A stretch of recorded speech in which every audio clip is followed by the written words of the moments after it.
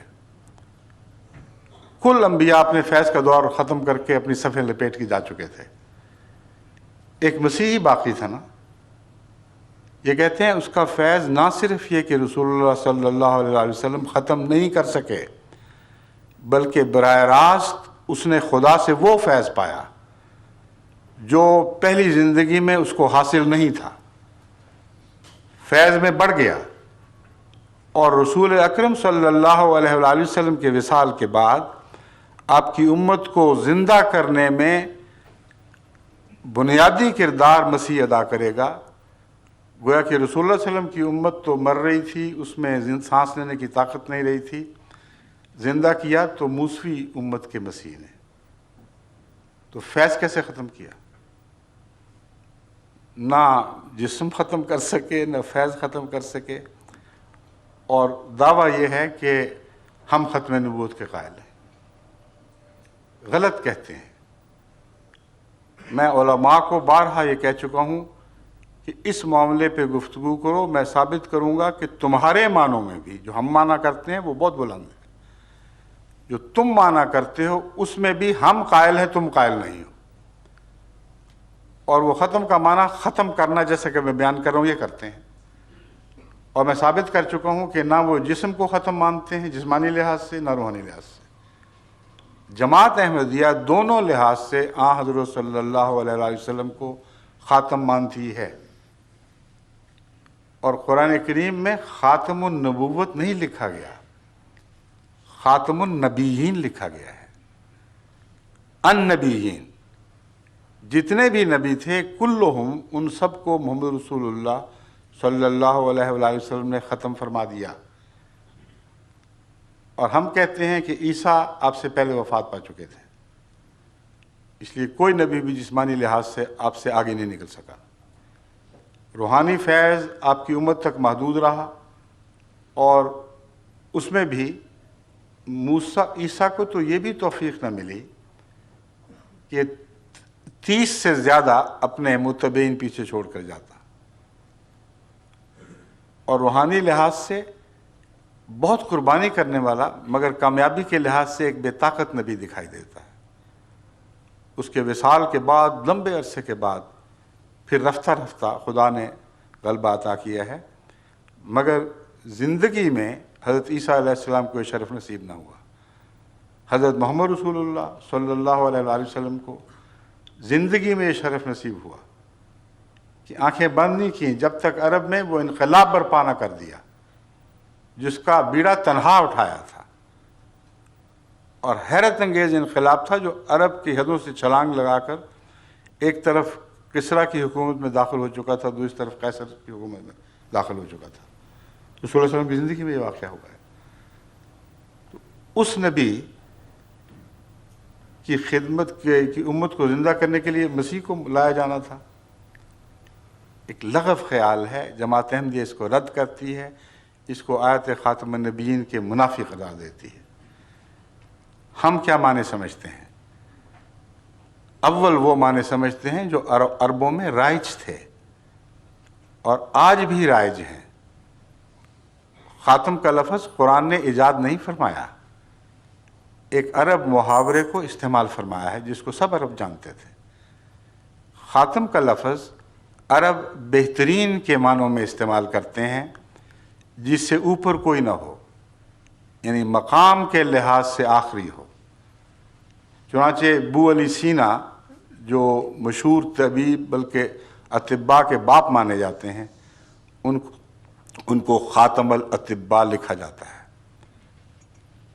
متنبی شاعر جو عربوں کا شاعر ہے، رسول اللہ صلی اللہ علیہ وآلہ وسلم کے بعد آیا ہے، خاتم کا معنی عربوں پہ روشن ہو چکا تھا۔ اس کے باوجود اس کے دیوان اٹھا کر دیکھ لیں، خاتم الشعراء المتنبی، تمام شعراء کا خاتم۔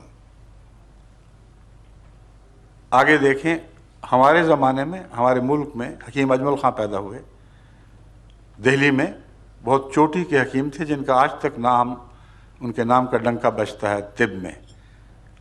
ان کے جو بیعت ہے اس کے اوپر لکھا ہوا ہے خاتم الحکماء یا خاتم الاطباء، دونوں میں سے ایک، حکیم اجمل خان صاحب۔ تمام عرب استعمال کو دیکھ لیں، ایک جگہ بھی اس آیت جو متنازع فی ہے اس کو چھوڑ کر عرب استعمال میں خاتم کا مطلب زمانی لحاظ سے آخری کہیں نہیں ملے گا، مرتبے اور مقام کے لحاظ سے آخری ضرور ملے گا۔ یعنی جب عرب شاعر کو خاتم کہتے ہیں تو مراد یہ ہے کہ اس کمال کا شاعر اب کبھی نہیں آ سکتا۔ شاگرد آ سکتا ہے، ہمسر نہیں آ سکتا، استاد نہیں آ سکتا۔ یہ سند ہے، یہ سند چلے گی، خاتم یعنی مہر اس کی چلے گی، اور اس کے مقابل پر جو بھی دعویٰ ہوگا وہ گر جائے گا۔ جس کو تصدیق نہ حاصل ہو اس شاعر کی، وہ بے معنی ہے۔ تو وہ اساتذہ جن کی سند چلتی ہے ان کو خاتم کہا جاتا ہے۔ وہ اطباء جن کی سند چلتی ہے، جو اپنے مضمون میں درجہ کمال کو پہنچ جاتے ہیں، ان کو خاتم کہا جاتا ہے۔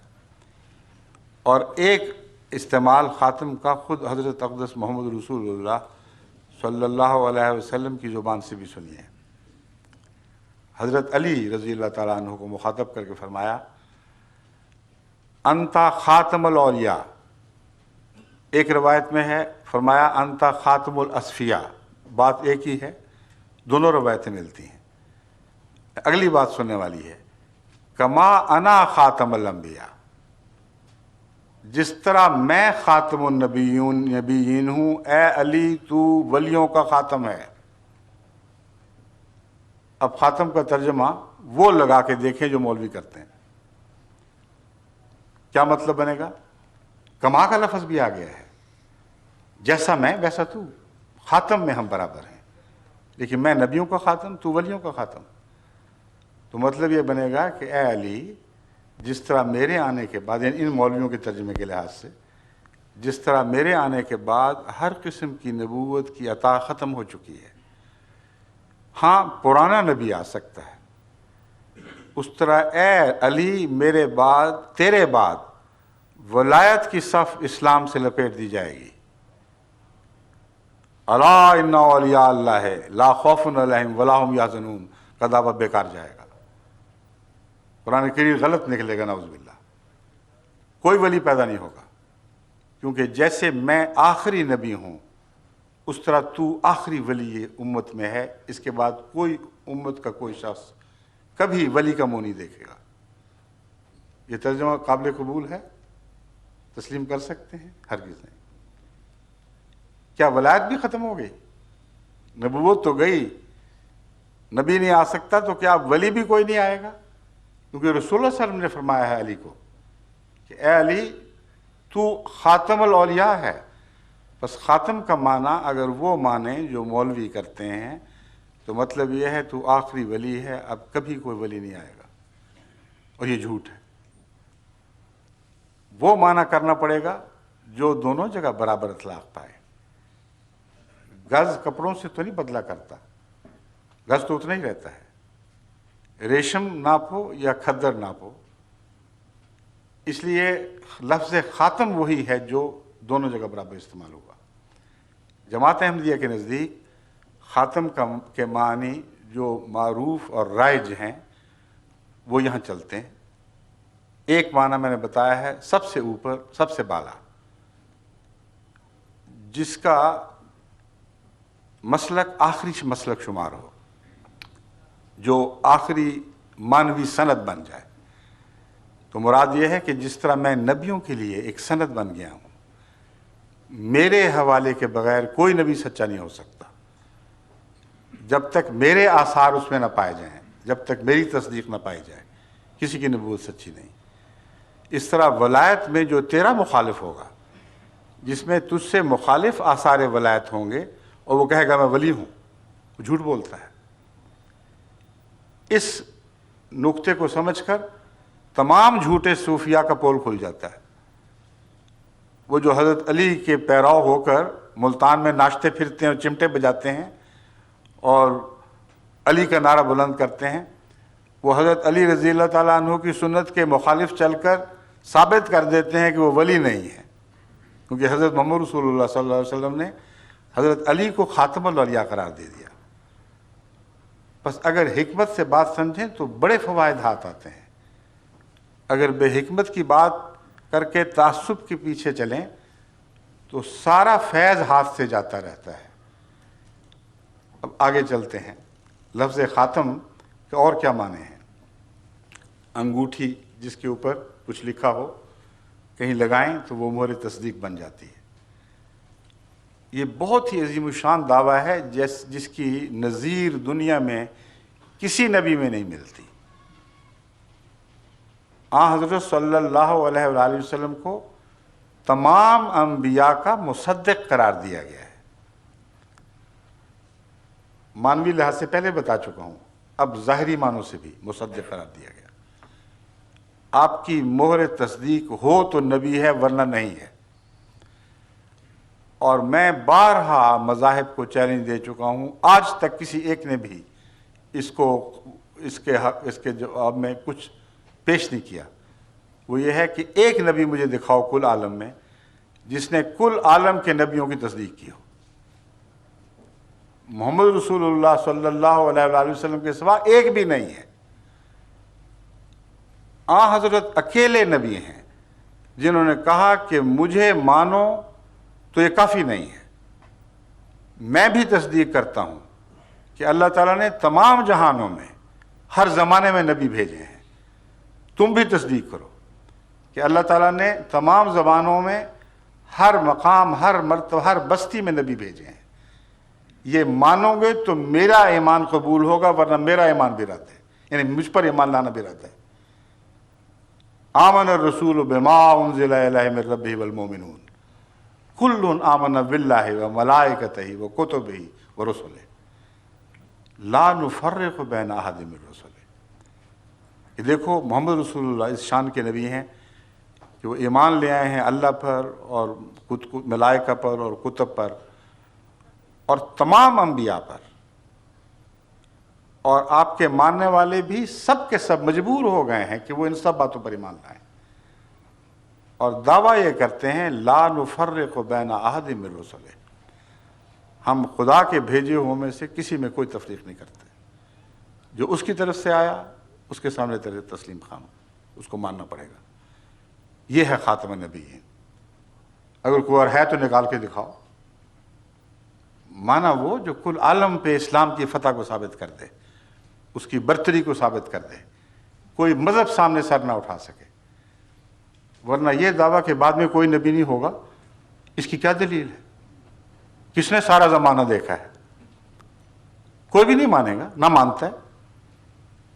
پہلے ایمان لاؤ تو پھر مانتے ہو، ورنہ اپنی ذات میں اسلام کی برتری ثابت کرنے کے لیے اس بات میں، اس دعوے میں کوئی بھی دلیل نہیں۔ لیکن جو میں بتا رہا ہوں مانا، اس کی روح سے قرآن سب کتب سے افضل ہو جاتا ہے کہ باقی کتابوں کی تصدیق کی ہے۔ محمد رسول اللہ سب دنیا سے افضل ہو جاتے ہیں کیونکہ سب نبیوں کی تصدیق کی ہے، اور اسی دعوے میں خاتم النبیین میں آپ کا عالمی ہونا مضمر ہے، اس کے اندر شامل ہے۔ کیونکہ آج کوئی نبی بھی عالمی ہونے کا دعویٰ اس لیے نہیں کر سکتا کہ اگر وہ عیسیٰ ہیں فرض کریں تو اس کی بات جس طرح عیسائی آج پیش کر رہے ہیں اور جو بائبل سے ملتی ہے وہ یہ ہے کہ اس نے کسی اور قوم کے نبی کا ذکر ہی کوئی نہیں کیا، باقی سب کو جھوٹا مانو گے تو عیسیٰ کو سچا مانو گے، اگر کسی اور کو سچا مانو گے تو عیسیٰ کو جھوٹا ماننا پڑے گا۔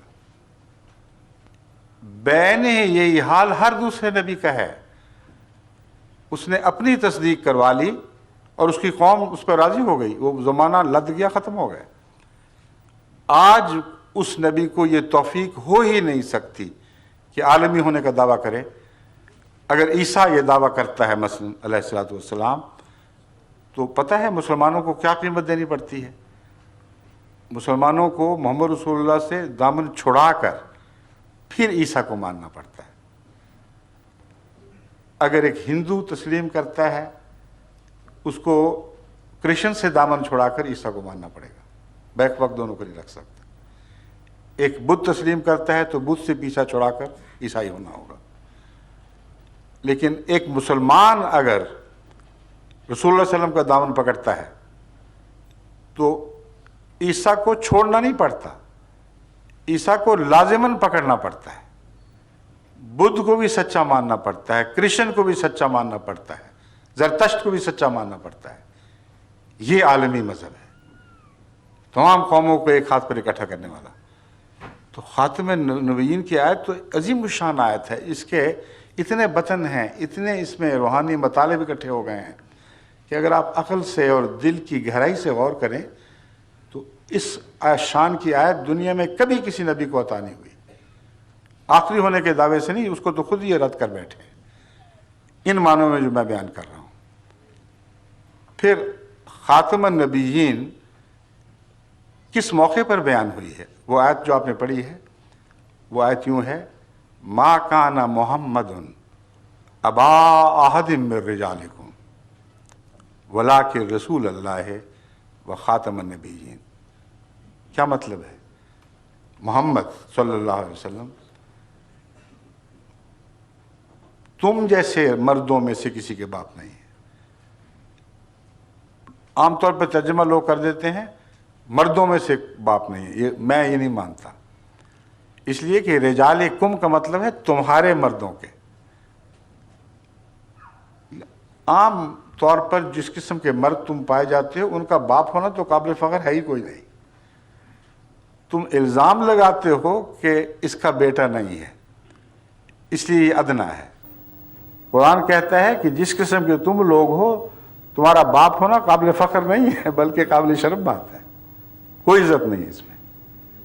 کن کا باپ ہے؟ یہ رسولوں کا باپ ہے۔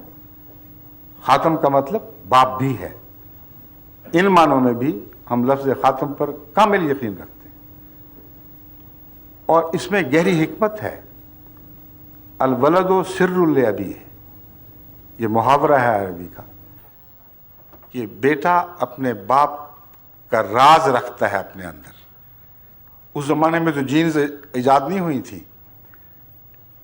جو رسول اللہ علیہ وسلم کے زمانے میں جب خاتم النبیین کی آیت نازل ہوئی ہے تو یہ دعویٰ بظاہر کسی سائنٹیفک فیکٹ پہ مبنی نہیں تھا، مگر آج زمانے نے کھول دیا ہے کہ بیٹا باپ کی صفات سے پہچانا جاتا ہے۔ اگر محمد رسول اللہ کا بیٹا نہیں ہے کوئی رسول تو رسول نہیں ہے، کیونکہ سب نبیوں کا باپ آپ کو قرار دے دیا گیا ہے۔ بس خاتم ان معنوں میں کہ اس کی تصویر آپ کو نبیوں میں دکھائی دے گی۔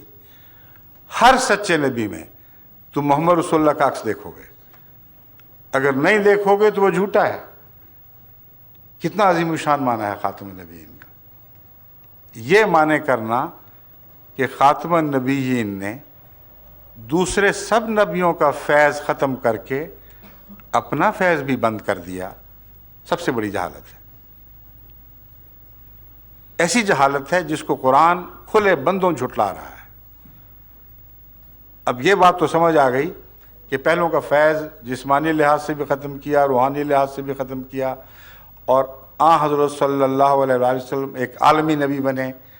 آپ کی ختم سے نبی پہچانے جائیں گے، آپ کی تصدیق سے پتہ لگے گا کہ کون نبی ہے جس کی ادائیں آپ سے ملتی ہیں وہی سچا ہے، جس کی ادائیں مخالفانہ ہیں وہ سچا ہو ہی نہیں سکتا، کیونکہ سب نبیوں کے باپ ہیں آپ۔ اب اگلا سوال یہ ہے کہ آپ کا کوئی اپنا روحانی بیٹا بھی ہوگا کہ نہیں، یا وہ بھی ختم کر دیا؟ سب کے فیض ختم کیے، اپنا بھی ختم کر بیٹھے تو ہاتھ کیا آیا دنیا کو؟ اس سے تو پرانے ادنا ہی کافی تھے جن کا فیض جاری رہتا۔ قرآن کریم فرما رہا ہے کہ حضرت صلی اللہ علیہ وآلہ وسلم سب نبیوں کا فیض ختم کر کے اپنا وہ فیض جاری فرما چکے ہیں جس میں کسی انعام کی کمی نہیں ہے۔ یہ آیت کریمہ جو سورہ نساء سے لی گئی ہے، جو میں ابھی آپ کے سامنے پڑھتا ہوں، یہ ختم نبوت کے موضوع پر ایک آخری فیصلہ ہے، قطعی فیصلہ ہے۔ سورہ النساء میں یہ آیت ہے وَمَن يُطِعِ اللَّهَ وَالرَّسُولَ فَأُولَٰئِکَ مَعَ الَّذِينَ أَنْعَمَ اللَّهُ عَلَيْهِمْ۔ جو کوئی بھی اب اللہ اور اس رسول الرسول محمد رسول اللہ کی اطاعت کرے گا، کیا ہوگا؟ اس کو سزا ملے گی، انعام ملیں گے۔ پہلے نبیوں کی اطاعت کے مقابلے پر کم انعام ملیں گے، یا کم سے کم وہ تو ملیں جو پہلے نبیوں کی اطاعت سے ملتے رہے مگر شان میں ان سے بڑھ کر۔ یہی دعویٰ یہ آیت کریمہ کر رہی ہے۔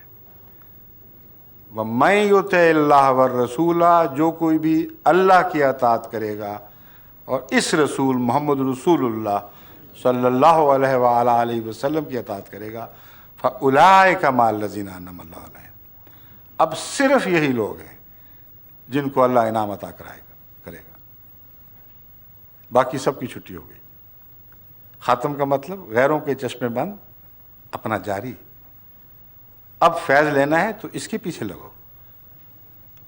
اور ساتھ فرمایا وہ کون لوگ ہیں جن کو انعام ملے گا، لسٹ بیان فرمائیے۔ من النبیین، یہ قرآن کے الفاظ ہیں، نبیوں میں سے ہوں گے یہ لوگ، والصدیقین، اور صدیقوں میں سے ہوں گے، والشہداء، اور شہیدوں میں سے ہوں گے، والصالحین، اور صالحین میں سے ہوں گے، وحسن اولئک رفیقا، اور یہ ساتھ جو محمد رسول اللہ کی غلامی سے ملے گا یہ سب سے اچھا ساتھ ہے، اس سے اچھا کوئی ساتھ نہیں۔ تو انعام کی لسٹ تو وہی ہے، مگر حسن اولئک رفیقا نے مرتبہ اونچا بیان کر دیا۔ اب تم پرانی امتوں میں کہاں رفیق ڈھونڈتے پھرتے ہو؟ حسن اولئک رفیقا۔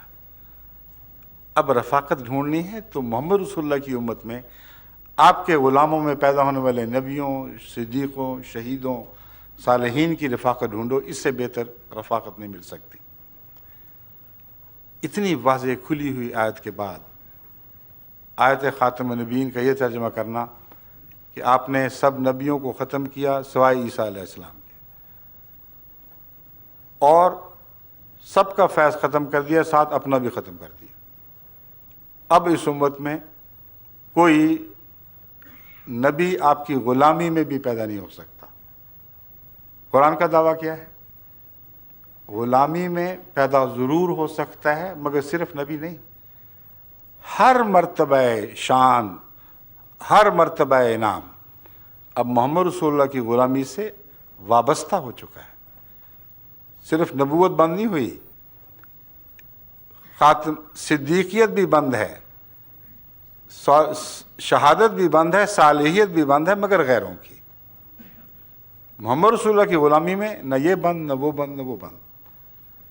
بس غلام نبی کا تو اعلان کر رہی ہے یہ آیت، اور بجائے اس کے کہ پرانے موسیٰ کے غلام کو محمد رسول اللہ کی امت کا فیض رسان بناؤ، اگر غیرت ہے تو قرآن کے اس معنی کو تسلیم کرنا لازم ہے کہ جب ضرورت ہوگی محمد رسول اللہ کے غلاموں میں سے وہ اٹھے گا جسے خدا فیض نبوت عطا کرے گا، مگر محمد رسول اللہ کی امت کے دائرے میں اور غلامی کے صدقے۔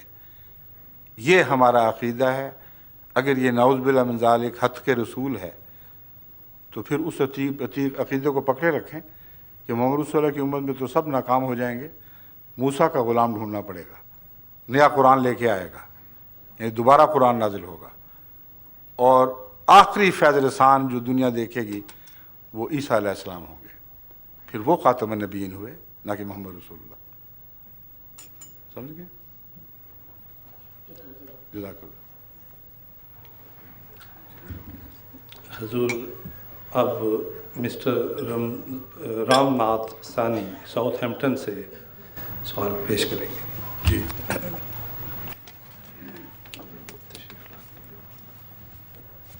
کیا حال ہے؟ خیریت سے؟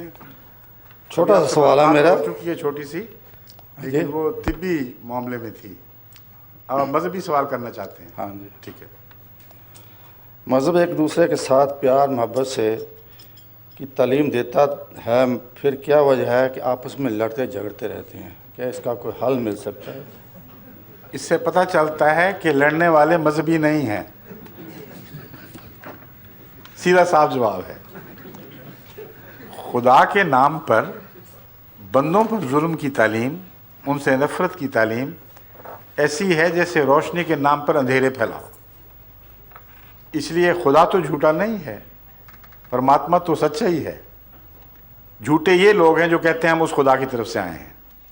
اگر کوئی کہے کہ میں عطر کی دکان سے نکل کے آ رہا ہوں اور سخت بدبو آ رہی ہے اس میں سے، تو آپ کیا کہیں گے؟ عطر بدبودار ہوتے ہیں؟